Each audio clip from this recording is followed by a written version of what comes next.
Isang magandang araw po at magandang gabi sa inyong lahat mga kababayan, mga ka-TH. At muli po ako'y magbabahagi ng kaunting kaalaman para po sa ating mga ka-TH na gustong gumawa po ng aura meter.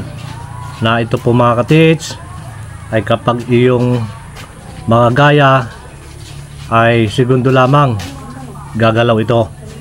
So mga kababayan, ito po yung madaling pamamaraan sa pagbuo po ng mga aura meter na mas madali po ito kung inyo pong masusundan. At hiling ko lang po sa ating mga kababayan na huwag po kayong mag-forward at abangan nyo po kung ano po yung aking mga sinasabi. At ganoon na rin po, lambing ko na sa inyo mga ka-TH, mga kababayan, kung mayroon man pong ads na lumalabas sa akin pong channel, ako po ay lumalambing sa inyo na hindi naman po ninyong i-skip. Yun lang po yung aking lambing. At ito naman po ay aking ibabahagi sa inyo. Ito po yung pamamaraan na napakadaling gawin, na kayang-kaya nyo na ito mga ka-TH, mga kababayan, sa pagbuo po natin ng aura meter. So meron po tayong gagamitin dito. Ito po yung PVC pipe na 3/4 at ito naman po yung female adapter with thread. So kayo na po yung bahala kung ano po yung handle na gusto nyo po na ilagay doon sa aura meter, at kayo na rin po yung bahalang sumukat kung ano po yung haba na inyong gustong sukat. So ito mga kababayan, ito po yung ating gagawing handle na may sukat na po siya. So kakailanganin po natin ng coupling, reducer coupling ito mga ka-TH, 3/4 by 1/2 para po dito sa dulo. At mga kailangan din po tayo ng copper tube na 3/8 na may sukat po ito mga ka-TH. Yan po, tingnan po ninyo doon sa sukat. Ayan, tandaan nyo mga ka-TH at subaybayan nyo lang po ako. At ganoon na rin, meron po tayong magnetic wire na number 18 na siya naman po natin gagamitin sa pagbuo po ng aura meter. Higit dyan mga ka-TH, kapag gagawa po kayo ng ganito ng receiver, dapat meron po kayong maliit po sa media, ang laki ng bilog, na yan po yung ating paggagawa sa receiver. Yan, diyan ko lang po yung binabaluktot, diyan ko lang po yan iniikot. So ganito rin mga kababayan, sana po masundan nyo ako at huwag po kayo mag-forward. Meron din po tayo mga ka-TH na ikutan. Ito po yung nagtatanong sa akin na kung ano po yung paggamit ko sa pag-ikot po ng spring. Una po ito po yung 1/2 na maliit po sa 1/2 ito. Na ito po yung aluminum na ganito ka-TH yung inyong gagawin. Tingnan nyo pong mabuti yan. Ayan, biniya ko po yan dulo, at ganoon din po rin, tuwangan po yan magkabila, para kapag isinalpak po natin ito, yan, meron po siyang lock na tinatawag. Ayan, pero dito po yun sasalpak sa kabila. Ayan, ito mga ka-TH, ganyan po yan, oh. Pagmasdan nyo yan, para pag umikot po kayo, dito po ang ikot nyan, nakalak po siya, hindi po siya magagalaw. Ayan, tandaan nyo lang mga ka-TH, ang pag-ikot po ng ating spring, nakadepende na po yan sa haba ng ating rod. Ito po ay 1 mm ang sukat po nito, at sa pagpulo naman po niyan ay kayo na po yung bahala, at ang akin po ay 5, kasama po itong pagbaluktot natin dito. Dati pakikita ko rin ito sa inyo mga kababayan, yung pagbaluktot po natin dito. So sinasabi ko lang po sa inyo mga kababayan, mga ka-TH, yan po yung pamamaraan ko, at ako naman po ay hindi madamot para sa ating mga kababayan na gusto pong matuto sa paggawa po ng aura meter. Ito po ay simple, pero kapag nagaya mo ay segundo lang gagalaw na po ito. Kaya mga kababayan, abang-abang lang po. At ito po, meron din tayo ditong ginagamit na mga sangkap na kailangan po natin sa isang aurameter na mabibili nyo po sa hardware. At ang hindi nyo lang po dyan mabibili, yun pong ating mga sangkap na load na ating pong nilalagay. So katulad pa rin po yung pamamaraan na gagawin po natin, yung pamamaraan sa pagbuo po ng Japanese one. Yan, ganito rin katiis. Kapag yan po ay naputol mo na, may sukat na po ang haba niyan, tamang haba, ay butasan mo po dito. Katulad pa rin po sa Japanese one. Yan. At ito po ay ating pupulunan ng magnetic wire. So bago tayo magpulo niyan mga kababayan, mga katits, kailangan ay susukatin muna po natin kung ano po yung haba na papapasukin po natin dito po. Yan. Tingnan nyo lang mga kababayan. Ayan. Ganyan po, kung pagmamasdan nyo, konting allowance lang po yan para po doon sa ating positive. Tapos itatapat mo po yan diyan. Kaya pwede po ito itapat. Pag naitapat mo na po yan, saka po tayo kukuha ng, ito po yung gagamitin natin. Adjust ko lang. Yan. Ganyan po yan, magiging resulta niyan. Panoorin nyo lang mga kababayan. Ito po ay para sa inyo na akin pong ibinabahagi. Ayan. Mula po dito sa gitnaan ng ito pong gitling ng female adapter with thread, ay dito mo po yan, ito po yan ay dito mo ilalagay dahil hanggang na lang po yan. Tapos susukat niya po din ng agad sa may positive, saka mo ito ipupulon. So ganito po yan, tatandaan po niyo yan ang ating gagawin. At mayroon po tayong pulunan dito. Ito pa yung matibay na, kahit wala po kayong gawing lock dyan sa gitna, matibay na po yan. So ito yan mga kababayan, at akin po yung ikutin. So mahalaga pa rin po yung pag-ikot natin ng magnetic wire, ay dapat po yan ay yung maganda yung pagkakaikot nya. Kaya hindi po yung tagilid. Yan. Hindi po yung parang papagayon po ang ginda ng ikot. Dapat po yun ipantay. Ayan. So mga kababayan, iikutin ko lang po ito, puputulin ko po yan.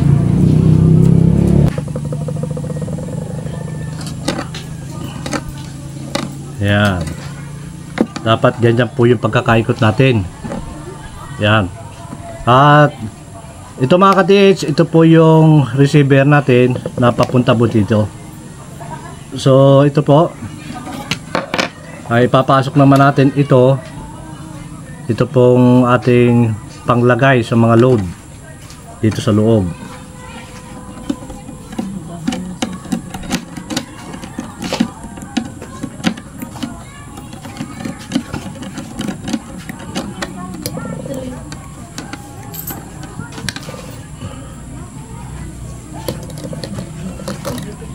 Ayan. Pa rin. Ang una po ninyong ilalak, nandito po yung kuhan, yung butas. Tapos dito po tayo magtatapos. Yan. Pero nakagawa na po tayo ng receiver. Yan. Una po nyo ilalak ito. Ito muna pong dulo. Itong puno. Yan. Lalagyan nyo siya ng susglo.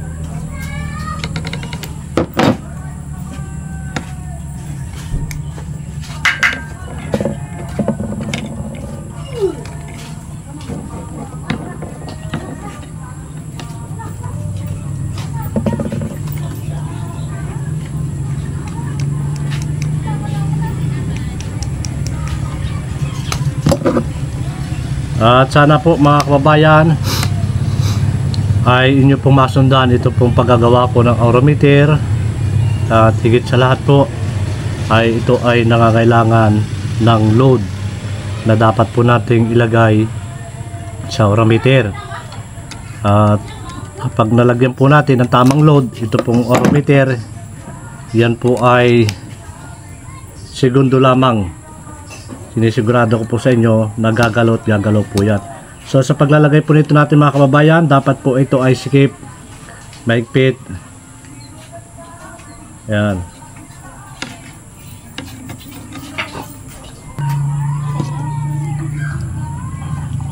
Dapat po yan ay dikit-dikit at hindi po yan kawang-kawang. Ayan. Talaga po na dapat masundan po natin kung ano po yung aking ginagawa. Ito mga ka-TH, napakadali lang nito. At ito po ay aking ibinabahagi para sa inyo at makatulong po sa paggawa po ng orometer. Yan, simple lang po yan. Yan po, puputulin ko na yung dulo at itatapat ko po yan dyan sa may butas. Ito may butas na ito at yan ay aking ilalak. Yan.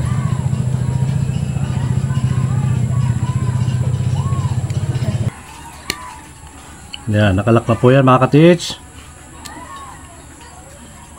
Yan po yung dulo niya. Ayan, dapat po itong dulo, kapag ipinasok natin yung rod, ay papantay po yan diyan. Nasa gitnaan po yan. Yan, pumapantay diyan. Sa pinakagitnaanan ng rod. So, abang bagla mga ka-TH, yan po yung pamamaraan na napakadaling gawin para po sa ating mga kababayan. Yan. So ito pa rin po yung ating gagawin. Mahalaga pa rin po ito. At ito po ay ipapakita ko rin sa inyo. Ganyan po yan, itsura niyan. Yan. At kailangan po ito, dapat pagpapantayin po natin yan. Nakaganyan po yan. At andan yung mga kababayan, yan, nakagayan po yung straight po yan. Baluktutin ko lang po ulit. Yan, ito po yung ginagawa kong pamamaraan. Yan, para hindi po kayo mahirapan. Ayan.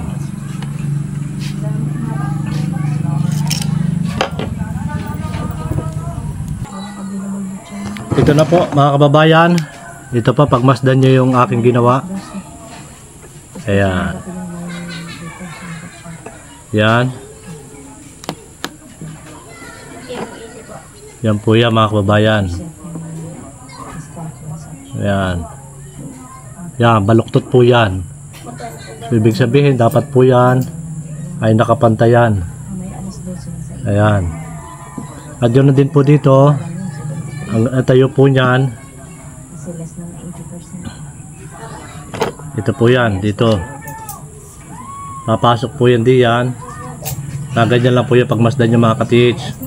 Pero ito po nasa gitna. Ayan, ganyan. Ayan. At ito po yan. Pagmasdan nyo. Ayan.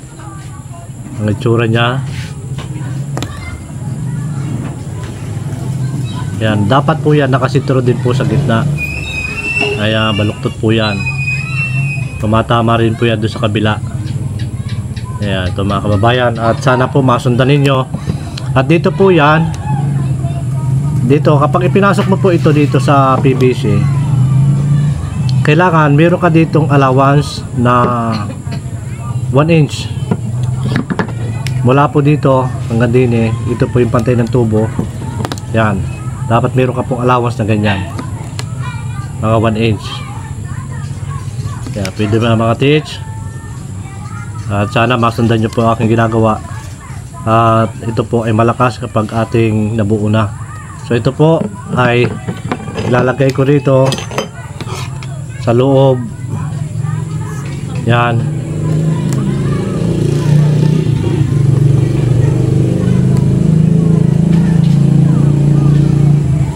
Yan, ito ka-TH.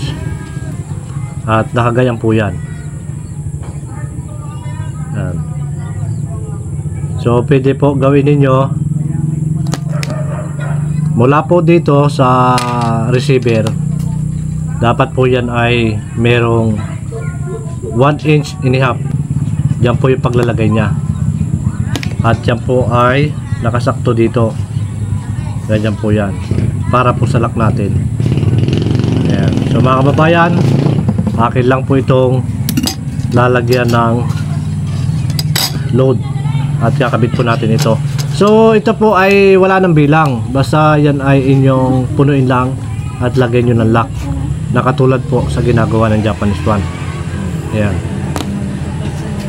Ito po yung lalagyan natin ng magnetic wire number 23 na kapag magpupulong po kayo, ito po ay nasa kaliwa.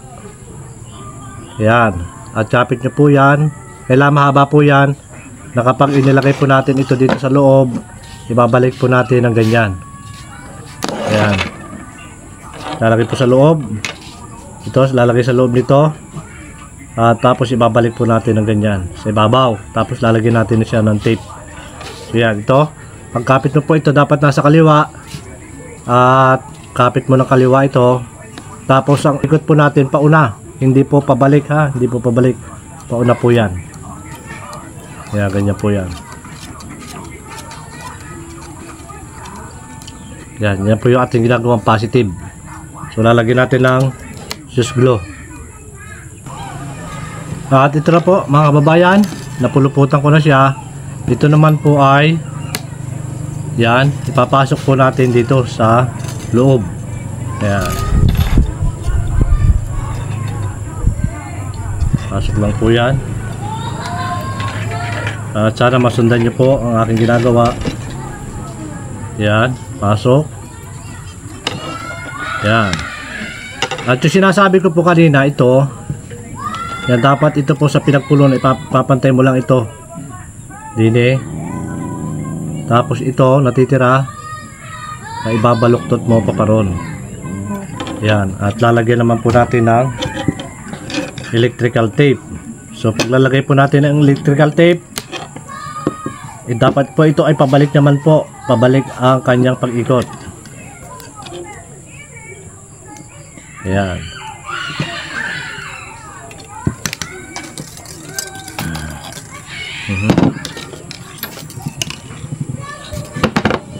Mahina ang talab ng electrical tape.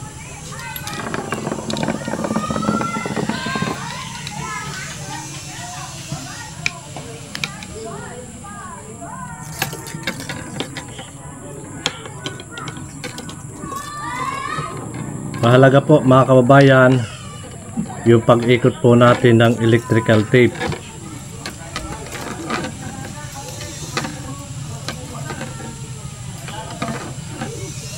Ayan. Ganyan po yan.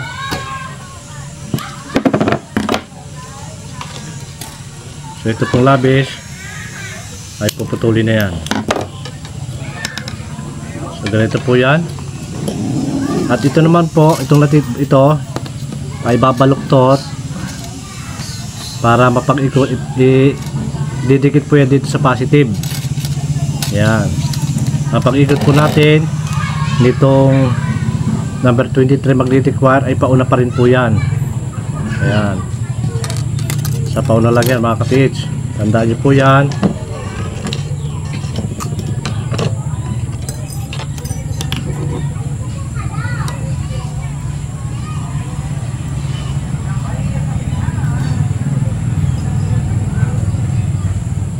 Kailangan po yan ay dikit-dikit.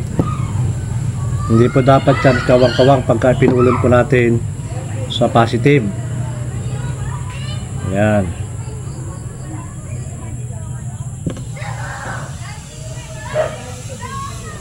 Kailangan po ay magkakaroon siya ng 3 layer. Pangalawang patong, pangatlo ulit patong. Sa atin pong positive. Ayan. Ubusin nyo lang mga ka-PH yung haba po ng 1 meter na atin pong pinupulupot na ito ay dapat yan ay ubusin nyo yan sa pagpulon. Tapos saka naman bubuhusan ng precious glue.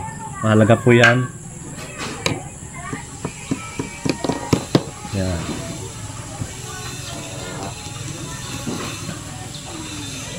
Para siya ay kumapit. At ito naman mga kababayan, ayan, tutuwirin po yan. At ito po ay dapat ilalagay natin sa gitna.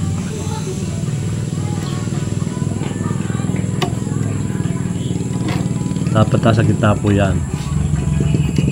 Ayan. Ayan mga kababayan, nasa gitna po yan. At ito naman po, kung mapapansin nyo ito, ayan,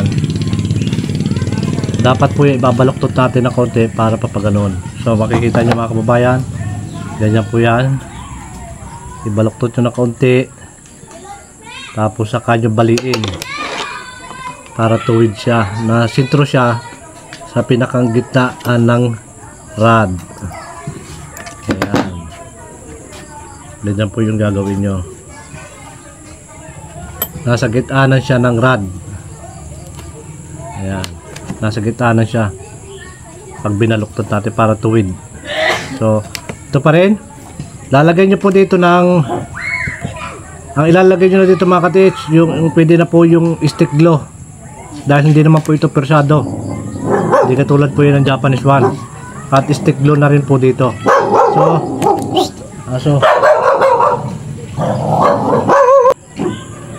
At ito pa rin, stick glue at stick glue na rin po dito. Pero bago nyo po yan lagyan ng load, mahalaga po na kapag nalagyan mo na siya ng stick glue, dito mo siya sa dadaanin yung, dito mo pa dadaanin yung load. Huwag nyo pong kakalimutan mga ka-TH, yung pong aking ibinabahagi sa inyo, na mahalaga po yung maglalagay po kayo dito ng buhangin, na yung buhangin buhay, hindi yung buhangin patay, na buhangin buhay na makukuha nyo sa ilog, doon mismo sa umaagos talaga yung ilog, yung buhay. Tapos ilagay nyo po dito yung mga load na gusto nyo ilahok, booster 500 plus, booster liquid, yan, at booster powder, ganoon na rin po yung cobalt at carbon. Hindi lang po yung isang klaseng carbon na ating lalagay dito, at ganoon na rin po yung mga pang anti-decoy, highly minerals, gold dust, pyrites, at iba pa pong sangkap na gusto nyong ilagay dito. Huwag din pong mawawala yung liquid metal mercury, yung carbon, yung red mercury, at yung last na tatlong ilalagay po natin dito mga ka-TH, ay mahalaga din po yun na dapat po natin mailagay. So ito, lalagyan po natin siya ng load, at ito po ay malakas na kapag inyong nasundan.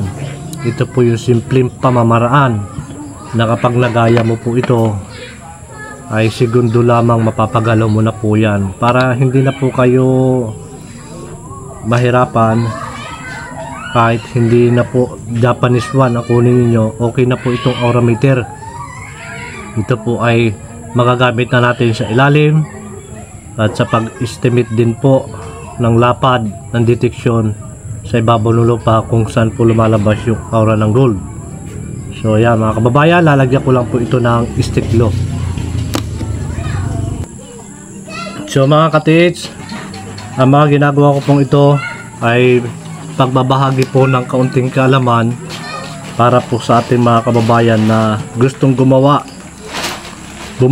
ng aurameter. Ayan. At sana po ito'y makatulong sa inyo, at nang tayo ay palarin sa atin po mga site. Yan po, una mga ka-TH, na aking dalangin sa inyo ay pagpalain po ng maraming biyaya. At sa lahat po na mga sumusubaybay sa aking ina-upload na video, at sa mga bago pa lang po, ako po ay lalambing makikisubscribe po ng aking channel. At yun lang po yung aking link. Ito po regalo ko na sa inyo itong mga ganito. Yung pong single antenna, triple antenna, improvised box, ay malapit ko na pong ibahagi rin yun.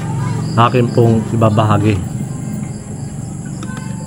Yan. Abangan nyo lang mga ka-TH. Ito pong ginagawa kong ito po yung kapaki-pakinabang.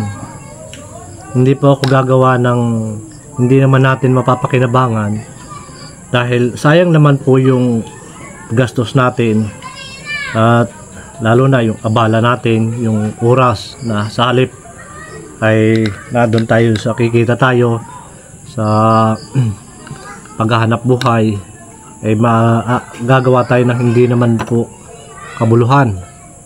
Kaya ito po mga katis, napakahalaga nito. Ito po ay mayroong kabuluhan na mapapakinabangan ninyo. Ayan, mapapakinabangan nyo po ito hanggang sa tumagal ang panahon. Ay ito po talagang dabis ito.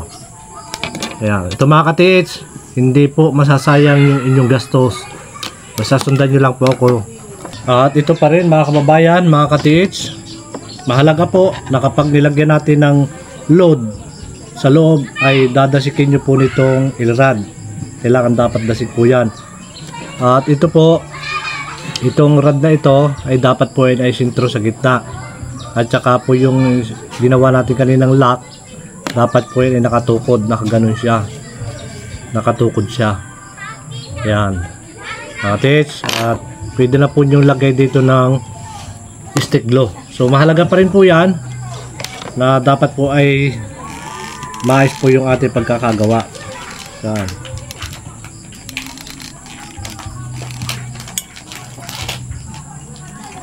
Yan mga katits, pag tumigas yan, saka na lang po yan dadagdagan. At kapag kayo po ay gagawa nito, yung 2 oras matagal na po yan. Yung 2 oras, kapag kumpleto po kayo sa gamit, saglit lang po yung gawin. So ganyan. At ang gagawin naman po natin dito, dahil hindi naman po ito persado, lalagyan pa rin po natin dito ng masking tape. Yan. At saka po yung PVC media, papatong po natin para po isalpak dito sa loob. Yan. So pag naglalagay po kayo ng stick glue mga katits, huwag niyo pong pasusubrahan na lampas po dito sa kulay red na electric tape. Ganyan po lang yan. At saka naman po yung dadagdagan mamaya ng stick glue. Ito pa rin mga kababayan, lalagyan po natin ng masking tape. Katulad pa rin po nung ginagawa ko po sa ating Japanese one. Pero ito po mga katits ay malakas na. So mabilis po ito. At pag-aralan nyo lang mga katits yung ating pong paggagawa nito. Sana masundan po. At wag po kayo magpo-forward. At ito pa rin po mga kababayan, ito po ay aking nilagyan na ng masking tape. Ayan, nakatulad po ng aking ginawa doon sa Japanese one. So ganyan po yan. Tapos ito po PVC na media, ay puputol po tayo ng ito yung haba at saka yan. Ganyan po yung maiksi lang po yan. Kung makikita nyo ito mga kapis, ayan, yan, ganyan po yan. Yan, nasalpak na po. At dito po ilalagyan ng stick glue para kumapit po yan. Ganoon din po dito sa dulo. Tapos yan po ay pupuluputan uli natin ng masking tape para magkasya po siya dito sa loob ng yan, sa loob niya. Kasi luwag po yan, kaya kailangan lagyan po yun ng masking tape. So ganyan lang mga kate, sana masubaybayan nyo po yung aking mga ginagawa sa pagbuo po ng aura meter, na ito po ay segundo lamang gagalot. Mabilis po yung paggalaw nito. Ito na katiis, ito po yung iyong gagawin. Yan, nilagyan ko na po siya ng stick glue. Yan, matibay na po yan, hindi na po yung kakalog. At hindi man po persado yan ating aura meter. So ito mga kababayan, mga ka-TH, ito po yung PVC 3/4. Yan na dapat po kapag ikakabit mo na itong ating handle, ay dapat po yan ay tutuwirin mo na siya. Tapos ito pong receiver, ikutin mo na po yan. Yan, itong receiver na ito. So ganyan po yan. Ito pa rin, kung papagmasdan nyo, nasa gitna pa rin po yan, gitnaan, katulad pa rin po na ginagawa ko dito. Ayan, pansinin nyo po mga ka-TH. So kakabit na po natin ito po yung handle. Yan, dapat medyo sikip po siya. Yan, papasok nyo po yan sa loob hanggang sa lumabas po yung ating receiver. Dito po, hanggang dito sa may kalahati. Ito.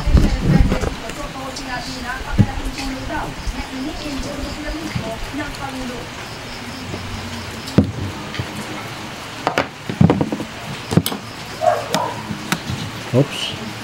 Sobra.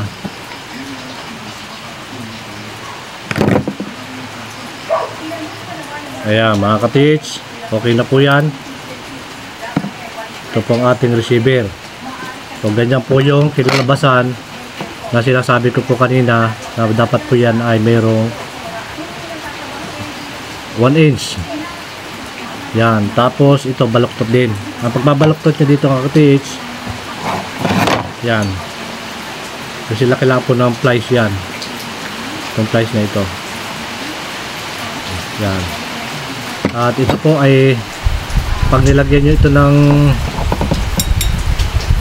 shoes glue, stick glue, pag nilagyan ito ng stick glue, iyan po ililibel nyo sa gitna ito hanggang sa tumigas po yung stick glue. At magtitira po kayo ng mga kaganyan, mga kulang na 1 inch. Yan. At ang idadagdag na po nyo dyan, yung epoxy na talaga, na para kumapit po yan. Hindi po yan huhugot at hindi po yan kakalog sa loob.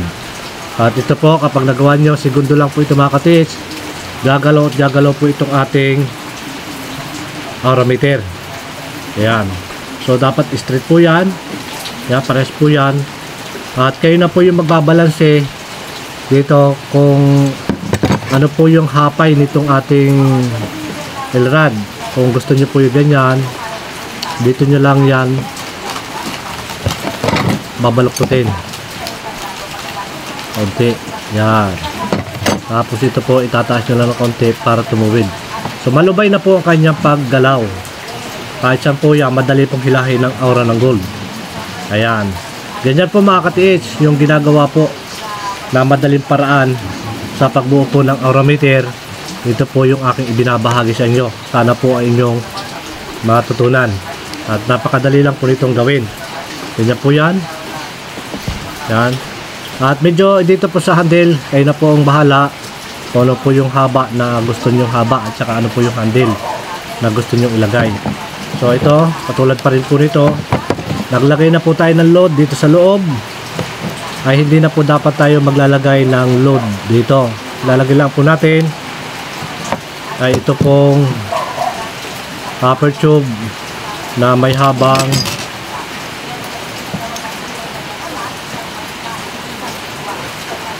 2 3/4.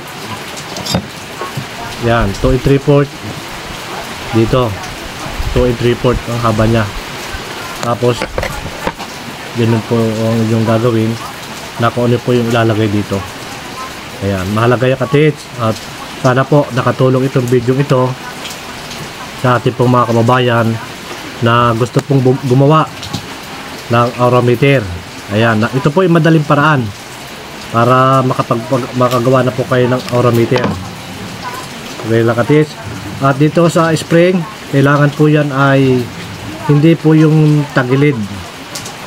Ang ikot niya, kailangan po yun ay pantay din ang pagkakaikot niya. Ayan, nakatulad po ng spring. Ayan, madali po yan, kahit sa po yan bumaling, madali po yan gumalaw. So mga kababayan, mga ka-TH, maraming salamat po sa inyo lahat. At shoutout po sa lahat po ng ating mga kababayan. At sana po nakatulong itong video ito. Maraming salamat po sa inyo lahat. Pagpalain tayo ng maraming biyaya at higit po isang magandang kalusugan. Maraming salamat mga ka-TH.